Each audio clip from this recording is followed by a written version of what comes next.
Chandrababu Davos పర్యటన తుస్సుమనిపించారు. పెట్టుబడులు తేకుండానే Chandrababu Davos పర్యటన ముగిసింది. దావోస్ పర్యటనలో ఒక్క పరిశ్రమతో కూడా ఏపీ ప్రభుత్వం ఒప్పందాలు చేసుకోలేదు. ఏపీకి భారీగా పెట్టుబడులు తెస్తామని దావోస్కు వెళ్లిన చంద్రబాబు, లోకేష్ 3 రోజుల దావోస్ సమావేశాల్లో ఒక్క ఎంఓయూను కూడా చేసుకోలేదు.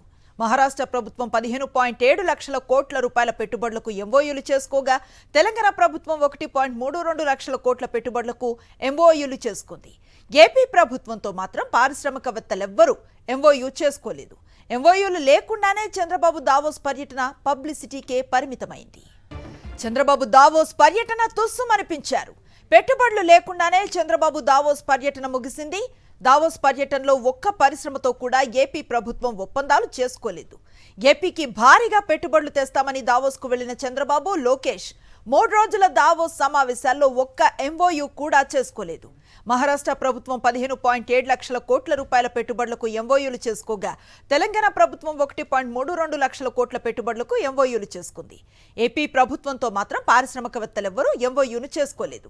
ఎంఓయూలు లేకుండానే చంద్రబాబు దావోస్ పర్యటన పబ్లిసిటీకే పరిమితమైంది. ఇదే అంశంపై మరింత సమాచారాన్ని అందిస్తారు మా కరెస్పాండెంట్ సతీష్. చంద్రబాబు దావోస్ పర్యటన ఉత్త చేతులతోనే తిరుగుముఖం పట్టేటువంటి పరిస్థితి ఏర్పడింది.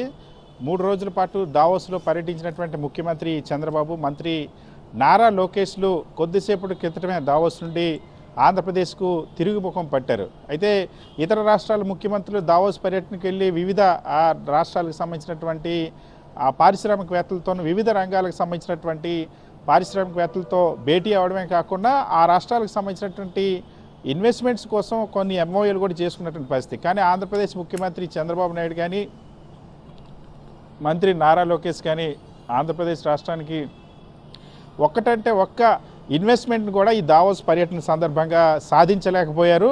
ముఖ్యమంత్రి చంద్రబాబు బృందం దావోస్ వెళ్ళిన మొదటి రోజు నుండి ఒకవైపు ఈ బృందం అంతా ముఖ్యమంత్రి చంద్రబాబుకు భజన చేయడం, ఇంకొక బృందం మంత్రి లోకేష్కి భజన చేయడానికి పరిమితమయ్యారు తప్ప ఆంధ్రప్రదేశ్ రాష్ట్రానికి మాత్రం ఎటువంటి పెట్టుబడిని కూడా తీసుకురాలేదు. మనం ఉదాహరణకి కంపేర్ చేసుకుంటే తెలంగాణ రాష్ట్ర ప్రభుత్వం ఈ దావోస్ పర్యటనలో 1,32,000 కోట్ల ఇన్వెస్ట్మెంట్కి సంబంధించి ఎంఓయూలు కుదుర్చుకుంది.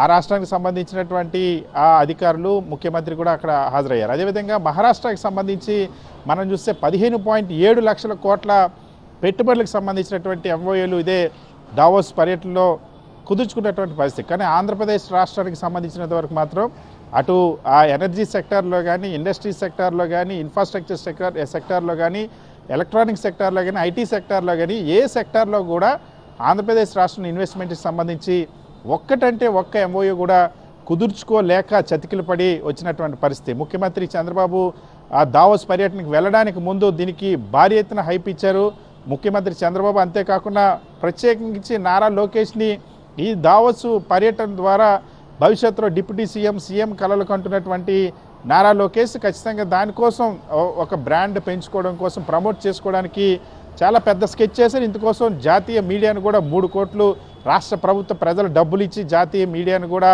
బేరమాడుకున్నటువంటి పరిస్థితి. 3 కోట్ల రూపాయలకు సంబంధించినటువంటి పరిపాలన అనుమతులు ఇచ్చి బ్రాండింగ్ కోసం అనుమతులు ఇచ్చినటువంటి పరిస్థితి. కానీ ఎన్ని ప్రయత్నాలు చేసినా చివరికి ప్రెస్ మీట్లు, ఇంటర్వ్యూలు, లోకేష్కి సంబంధించినటువంటి డ్రెస్సింగ్ ఫోటోలు ఇవే మిగిలే తప్ప ఆంధ్రప్రదేశ్ రాష్ట్రానికి మాత్రం ఈ దావోస్ పర్యటన సందర్భంగా ఒక్కటంటే ఒక్క ఇండస్ట్రీకి సంబంధించినటువంటి ఇన్వెస్ట్మెంట్స్ ప్రపోజల్కి సంబంధించినటువంటి ఎంఓయూ కూడా కుదరలేదు. వివిధ చర్చల్లో అయితే ముఖ్యమంత్రి చంద్రబాబు, మంత్రి నారా లోకేష్ పాల్గొన్నారు.